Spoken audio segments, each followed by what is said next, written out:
Hari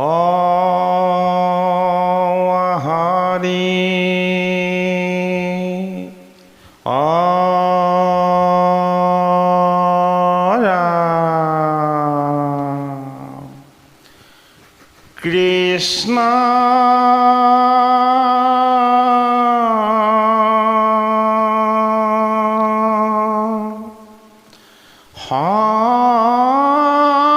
Shankara Guru Hare Rama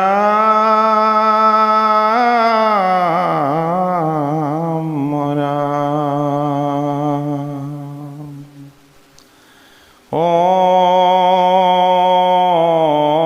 Namo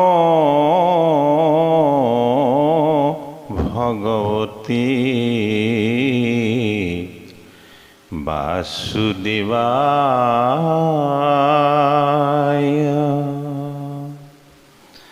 হে কৃপালু বৈষ্ণৱ সমস্ত আমি ক্ৰমশ আগবঢ়াই অহা ভাগৱতৰ চতুৰ্থ স্কন্ধৰ পুৰঞ্জন সংবাদৰ স্ত্ৰী বশ হৈ পুৰঞ্জনৰ আত্মবিস্মৰণ এই শীৰ্ষৰ আমি বাকী অংশ থকা পাঠৰ পৰা আজি পাঠ আৰু পৰ্যালোচনা আগবঢ়াবলৈ আমি সেৱা ধৰিছোঁ।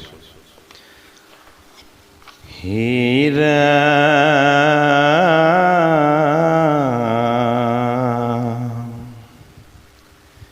হে মহিষিকৰয় মধ্য পানক দাসিত ও ৰাজায়ু পিয় মধ্য হুয়ায়া কুলিত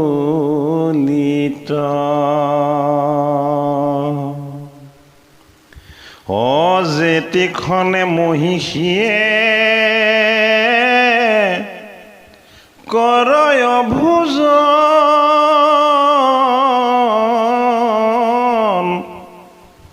হে ৰাজায়ু ভুঞ্জয়তেবে হৰষিত মন মহিষী গাৱন্তে গীত নৃপতিও গাৱে ও মহিষী কান্দিলে ৰাজা কান্দে দীৰ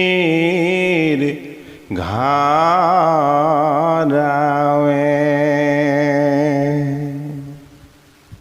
অ কথা কন্তে কথা কয়ে হাসন্তে হাসয়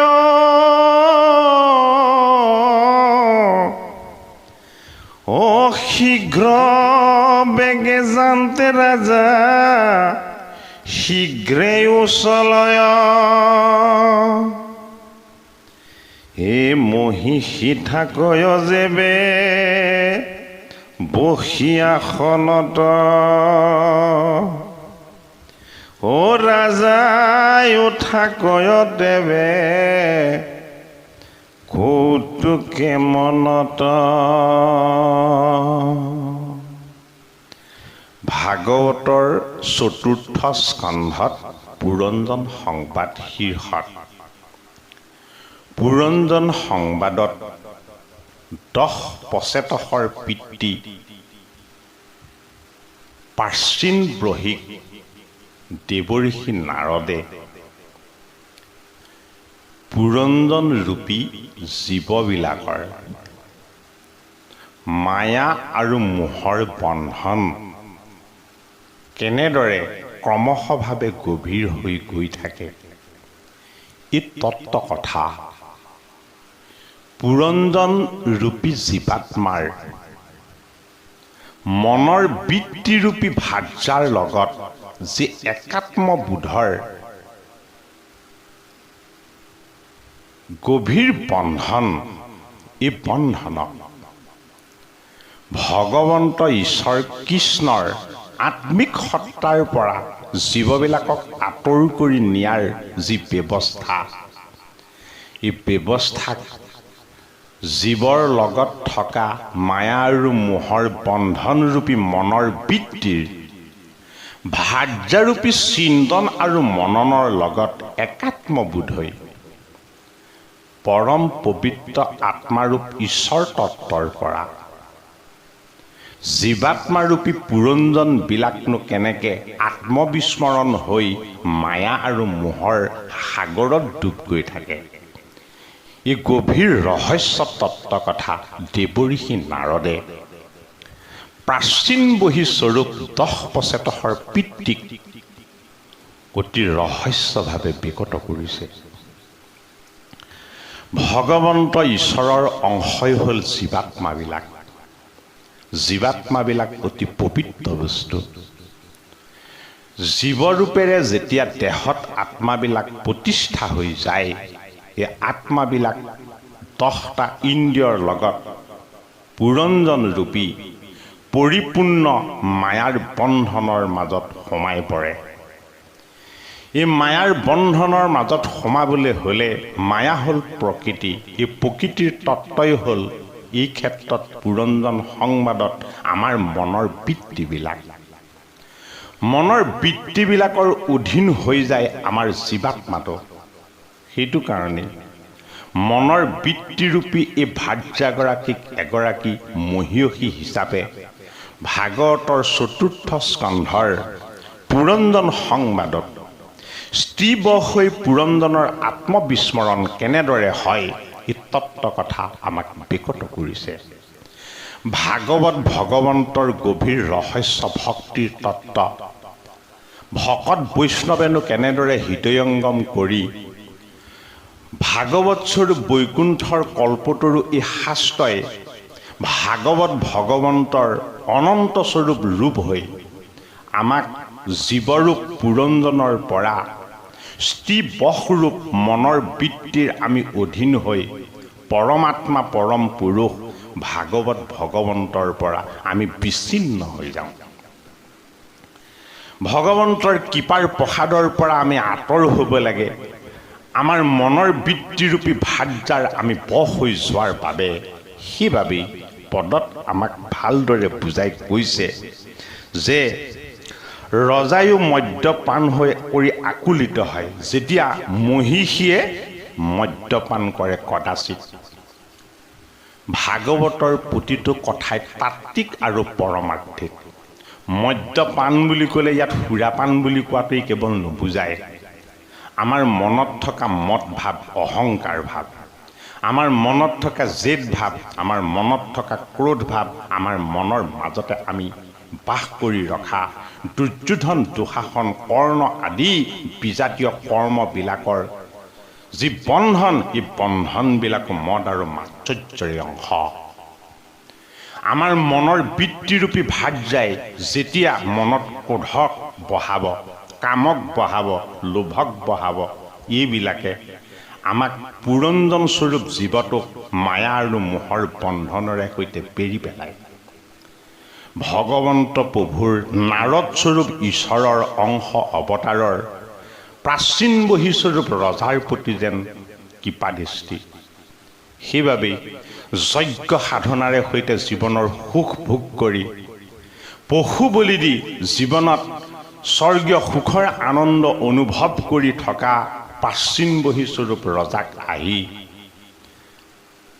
দেৱঋষি দৈবিক সাধনাৰ সম্পূৰ্ণ পৰিপূৰ্ণ ৰূপস্বৰূপ নাৰদে দৈবিক গুণসমূহ আমাৰ মাজত কেনেদৰে লুকাই থাকে, আমি স্ত্ৰীৰূপী ভাৰ্যাৰ অধীন হৈ আমি কেনেদৰে সুৰাপান নকৰাকেও আমি সুৰাপায়ীৰ দৰে সংসাৰৰূপী মায়া আৰু মোহৰ অজ্ঞান অবিদ্যাৰ তন্দাৰূপী নিচাত আমি কেনেদৰে অচেতন হৈ শুই থাকোঁ, এই তত্ত্ব কথা ভাগৱতৰ 4ৰ্থ স্কন্ধই আমাক বিকট কৰি আমাক জনাইছে যে পুৰঞ্জন ৰূপী পৰিপূৰ্ণ মায়াৰ আভৰণৰ মাজত লুকাই থকা এই জীৱাত্মাটোৱে যিদৰে কৌৰৱৰ পক্ষত বিদুৰ ৰূপী জীৱই সদায় কান্দিছিল পাণ্ডৱ স্বৰূপ পুণ্যময় পবিত্ৰীৰ ফালে চাই চাই। ঠিক সেইদৰেই পুৰঞ্জন ৰূপী জীৱটোৱেও স্ত্ৰীস্বৰূপ এই মহিয়সী স্বৰূপ মনৰ বৃত্তিৰ অধীন হৈ ছটফটাই থাকিব লাগে ঈশ্বৰ তত্ত্বৰ পৰা বঞ্চিত হৈ। এই ঈশ্বৰ তত্ত্বৰ পৰা যাতে ভাগৱত ভগৱন্তৰ চৰণত আশ্ৰয় লোৱা, ভগৱন্তৰ নিগুণ নাম বস্তুৰ শ্ৰৱণ কীৰ্তন ভক্তিৰ ওচৰত আহি ভগৱন্তৰ অৰুণ চৰণত আশ্ৰয় লোৱা ভকত বৈষ্ণৱ সমস্ত এই মায়া আৰু মোহৰ বন্ধনৰূপী দুৰ্যশৰ পৰা যাতে মুক্ত হয়, ভগৱন্ত প্ৰভুৱে কৃপাৰ প্ৰসাদ ৰূপেৰে দেৱঋষি নাৰদৰ ৰূপ লৈ ভাগৱতৰ চতুৰ্থ স্কন্ধত আমি স্বৰূপ পুৰঞ্জন ৰূপী এই জীৱবিলাকক মনৰ বৃত্তিৰূপী ভাজ্য আৰু মোহৰ বন্ধনৰ মদ আৰু মাৎসৰ্যৰ পৰা আমাক মুক্ত কৰি দিব বিচাৰিছে। ভাগৱত ভগৱন্তৰ পবিত্ৰতা আমি হৃদয়েৰে অনুভৱ কৰি আমাৰ জীৱনত আমাৰ অজ্ঞান আৰু অবিদ্যাৰ বাবে অহা জগতৰ ঈশ্বৰেই ৰচনা কৰা অজ্ঞান আৰু অবিদ্যাৰ তত্ত্ববিলাকক আমি যাতে ভগৱন্তৰ মাখনৰূপী মধুৰতা সৰলতা আৰু কোমলতাৰ মাখনময় পবিত্ৰ মধুৰ গুণেৰে সৈতে আমাৰ পৰা আমি মুক্ত কৰিব পাৰোঁ। ভগৱন্ত প্ৰভুৰ কৃপাৰ প্ৰসাদ ভাগৱত ভগৱন্তৰ চতুৰ্থ স্কন্ধৰ ৰূপ লৈ আমি পৰমাত্মাৰ অংশ জীৱাত্মা, এই জীৱাত্মা অতি পবিত্ৰ বস্তু, জীৱাত্মাৰ লগত পৰমাত্মাৰ সদায় পূৰ্ণ সংযোগ, এই অনুভৱ আমি যাতে সদায় কৰোঁ। মনৰ বৃত্তিৰূপী ভাজ্যাৰ মায়া আৰু মোহৰ অধীন হৈ আমি মদ মাৎসৰ্য পান কৰি আমি তন্দালৈকে অজ্ঞান আৰু অবিদ্যাত অচেতন হৈ শুই থকাটো ভাগৱত ভগৱন্তই যেন নিবিচাৰে। সেইবাবেই ভাগৱতৰ চতুৰ্থ স্কন্ধত আমাক জনাইছে যে সেই মনৰ বৃত্তিৰূপী ভাজ্যাৰূপী নাৰীগৰাকীয়ে যেতিয়া কান্দে তেতিয়া পুৰঞ্জনৰূপী জীৱটোৱেও কান্দিবলৈ ধৰে। এই মনৰ বৃত্তিৰূপী ভাজ্যাগৰাকীয়ে যেতিয়া হাঁহে তেতিয়া আমাৰ পুৰঞ্জনৰূপী জীৱটোৱেও হাঁহিবলৈ ধৰে।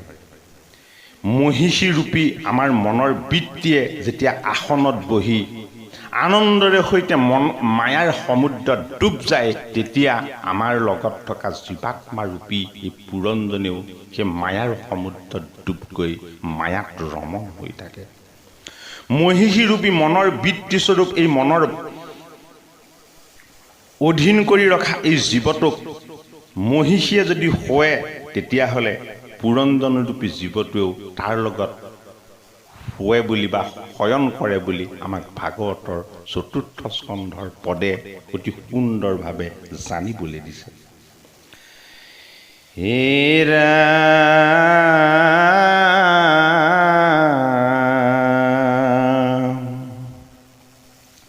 এ মহিষীলে ক্ষয় যেবে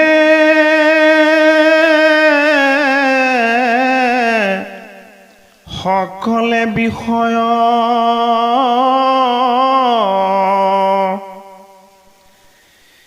তেবে পাছে পুৰঞ্জন তাহাকে দেখয় যেতিক্ষণে মহিষী পুষ্কৰ লৱে গন্ধ এ পুৰঞ্জন লৱে ঘান কৰিয়া প্ৰবন্ধ যেতিক্ষণে পৰশক লয় মহিষী হে ৰাজায়ো পৰশ লয় পৰম হৰিষী।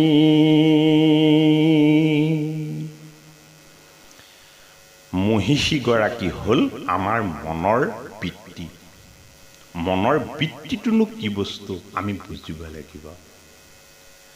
জগতৰ ঈশ্বৰ কৃষ্ণই তেওঁৰ সখা অৰ্জুনক কৈছে যে হে অৰ্জুন, ইন্দ্ৰিয়বিলাকৰ ভিতৰত তুমি মোক তোমাৰ লগত থকা মন বুলি জানিবা। সেইটো কাৰণেই মন যদি অপবিত্ৰ হয় সি মৰা সাপ হৈ পৰে। মন যদি পবিত্ৰ হয় তেতিয়াহ'লে ই মাখন ৰূপ ল'ব পাৰে।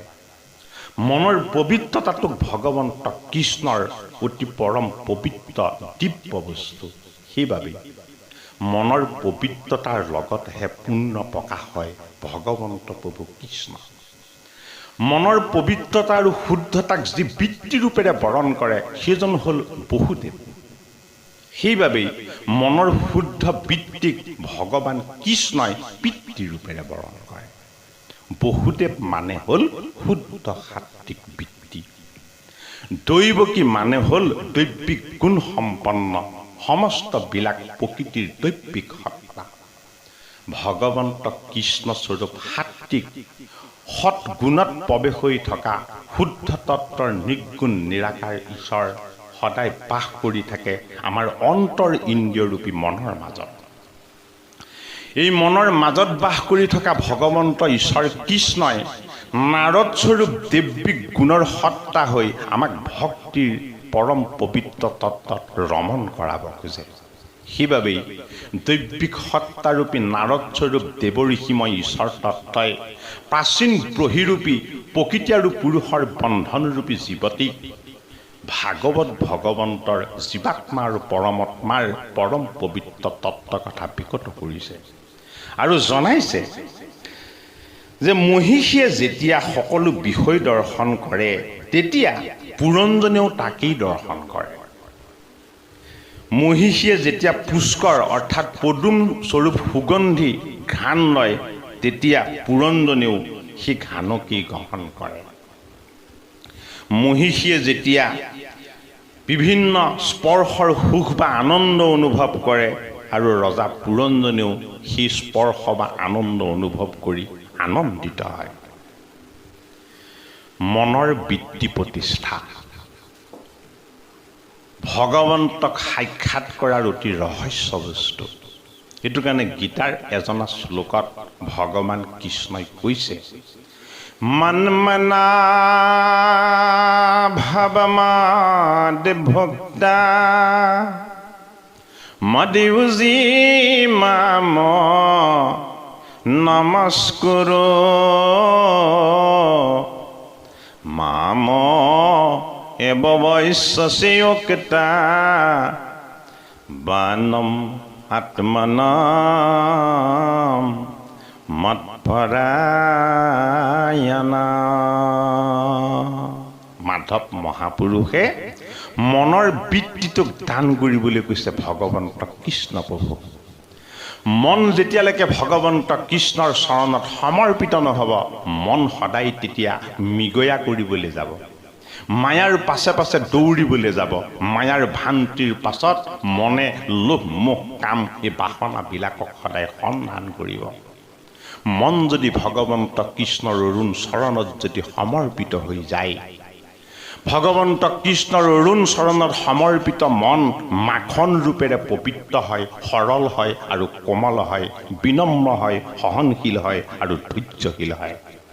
সেইবাবেই ভগৱন্ত কৃষ্ণৰ ৰহস্য ভক্তিৰ তত্ত্ব মনৰূপী বৃত্তিত ভাৰ্যাৰূপেৰে প্ৰতিষ্ঠিত হৈ এই মনৰ বৃত্তিৰ পৰাই যেন পৰিচালিত হৈ থাকে আমাৰ জীৱাত্মাৰূপী পুৰঞ্জনৰ জীৱৰ বন্ধন। এই জীৱৰ বন্ধনৰ পৰা ভাগৱত ভগৱন্তৰ চতুৰ্থ স্কন্ধই মনৰ আধ্যাত্মিক সংস্কাৰৰ যোগেদি আমাক মুক্ত কৰি দিব বিচাৰিছে মায়ামোহ বিষয় বন্ধন ইত্যাদিবিলাকৰ পৰা। সেইবাবেই মনৰ বৃত্তিৰূপী মনক আমি সংযম কৰিবলৈ অভ্যাস কৰিব লাগিব। মনক আমি অনুশাসনৰ যোগেদি সংযম সাধনাৰ যোগেদি বিবেকবোধৰ নিয়ন্ত্ৰণৰ চাবুকৰ যোগেদি আমি মনক ভগৱন্ত ঈশ্বৰ কৃষ্ণৰ অৰুণ চৰণমুখী সদায় কৰি ৰাখিব পাৰিব লাগিব। এই মনৰ বৃত্তিৰূপী ভাৰ্যাই নহ'লে আমাক মৃগয়াৰূপী মায়াৰ পাছে পাছে দৌৰাই শান্তিৰূপী সীতাকো ৰাৱণৰ যিদৰে অশোক বনত দুখ কষ্টৰ যান্ত্ৰণা ভোগ কৰাইছিলে সেইদৰে মন যদি ৰামমুখী নহয় মায়ামুখী হয় আমাৰ মনৰ বৃত্তিৰূপে আমাৰ জীৱাত্মাৰূপী পুৰঞ্জনক সদায় কন্দুৱাবলৈ যত্ন কৰিব।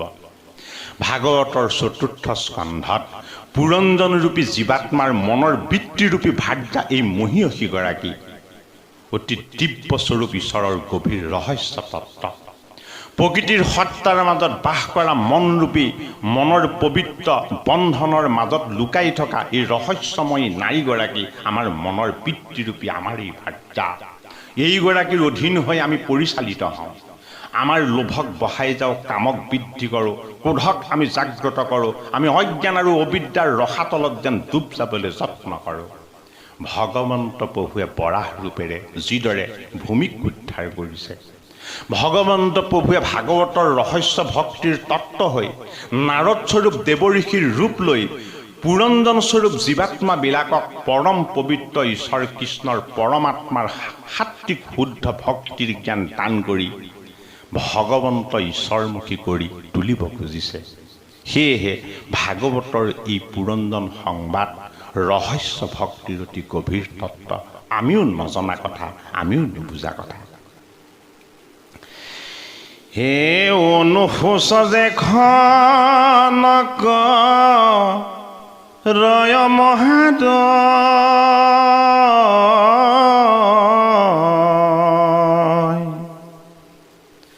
হে পুৰঞ্জন শোক কৰে হাতী মোহহো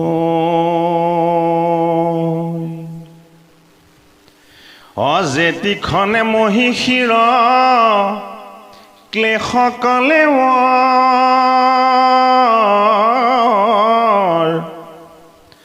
অনুদিনে ক্লেশতে বে হৈ নিপব মহিষী যে খনে হুৱে হাতী আনন্দিত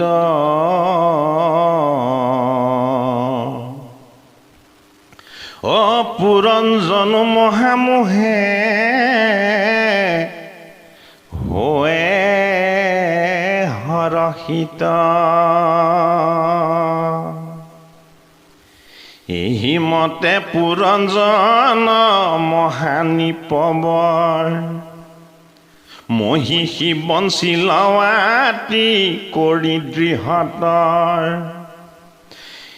ভূখলা বানৰে যেন চেৱে চেৱে নাচে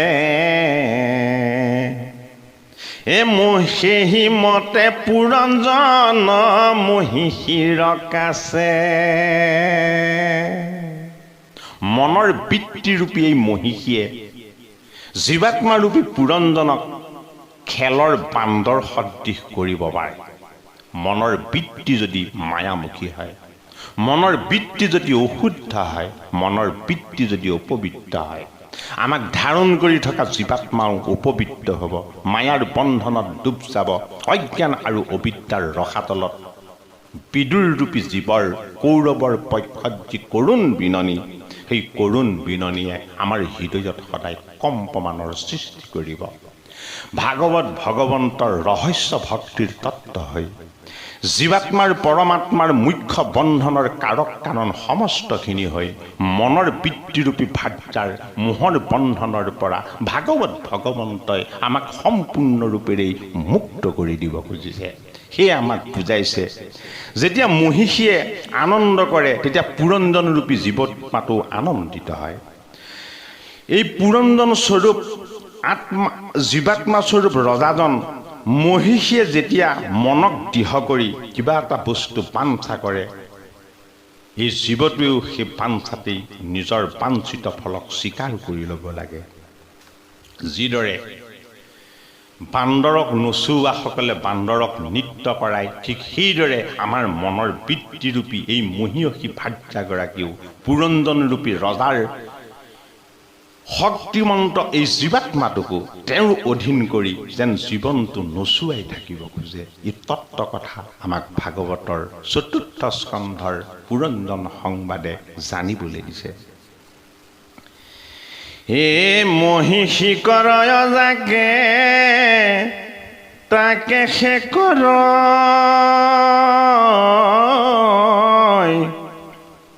নাৰদ বদতি শুনা আপোনাৰ ইচ্ছামতে কিছু নকৰায়। মহিষী কৰায় যাকে তাকে সে কৰে।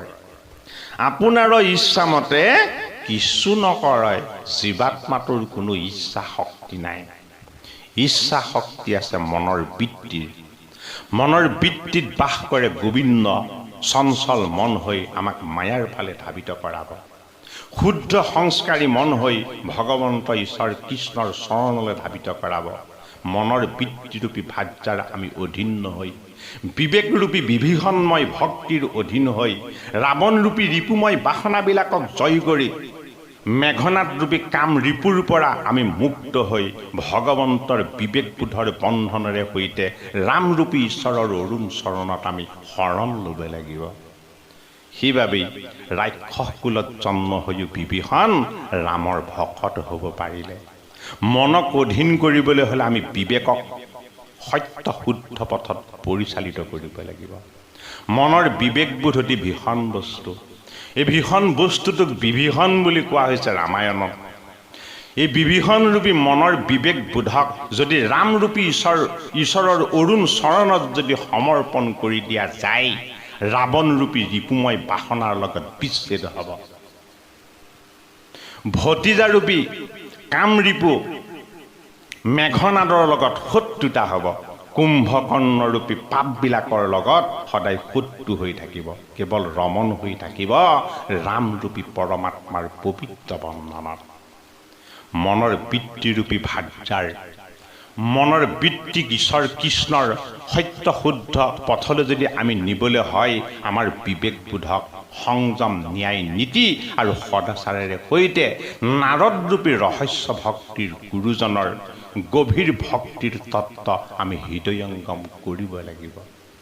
পুৰঞ্জনৰূপী জীৱাত্মাক পৰমাত্মাৰ পবিত্ৰ সুখৰ আনন্দ ঐকান্তিক সুখ আমি দান কৰাব লাগিব।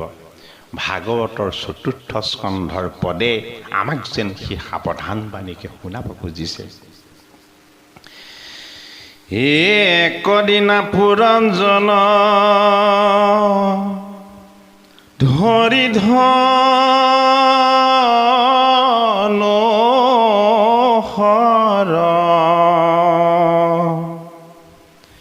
হে মৃগ মাৰিবাক গলা বনৰ ভিতৰ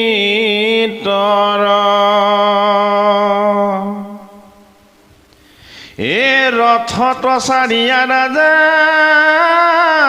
কৰিলা পয়ান হে পঞ্চগোটা ঘোটকে হয়ৰ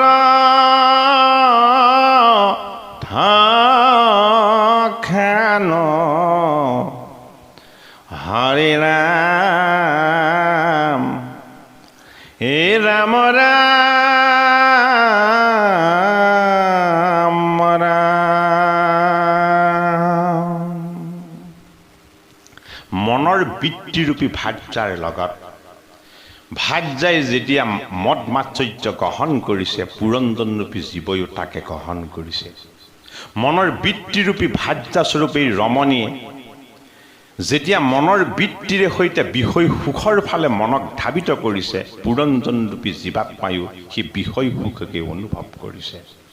মনৰ বৃত্তিৰূপী এই মহীয়সী ভাৰ্যাৰূপী ৰমণীয়ে যেতিয়া পুষ্কৰৰূপী পদুমৰ নিষ্পৃহ ভক্তিৰ তত্ত্বক দৰ্শন কৰিছে, জীৱাত্মাৰূপী পুৰঞ্জনেও পৰম পবিত্ৰ ঈশ্বৰ ভক্তিৰ নিষ্পৃহ সুগন্ধিকেই যেন গ্ৰহণ কৰিছে।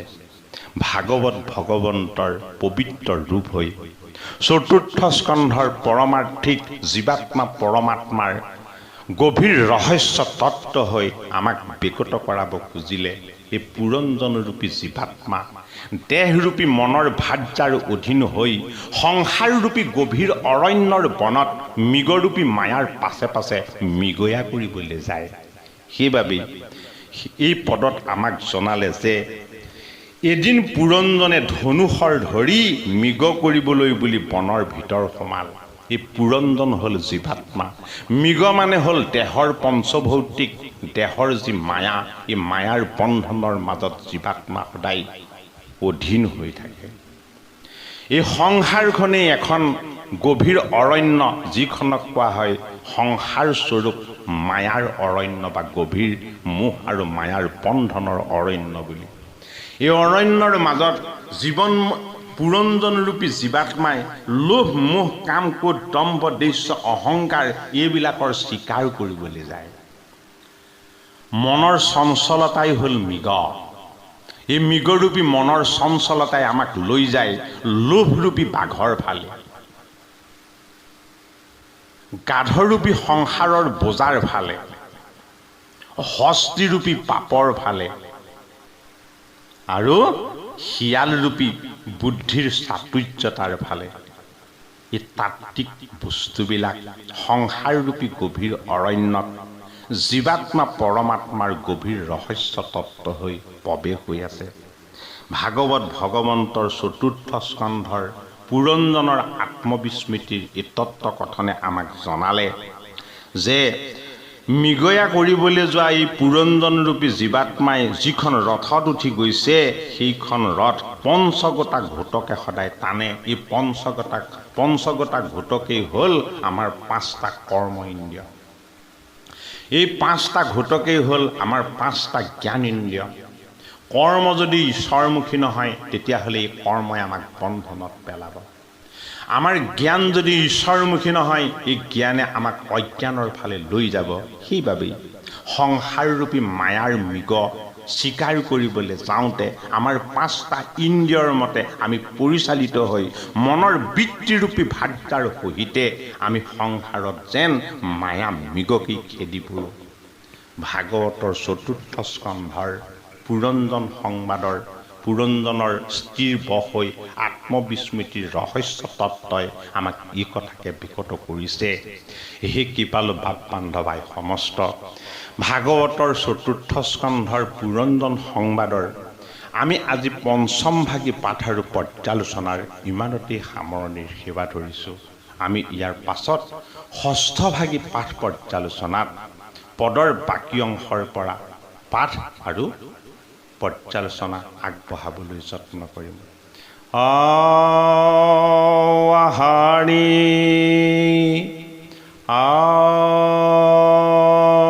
ৰাম। জয় গুৰু শংকৰ মাধৱ কৃষ্ণ।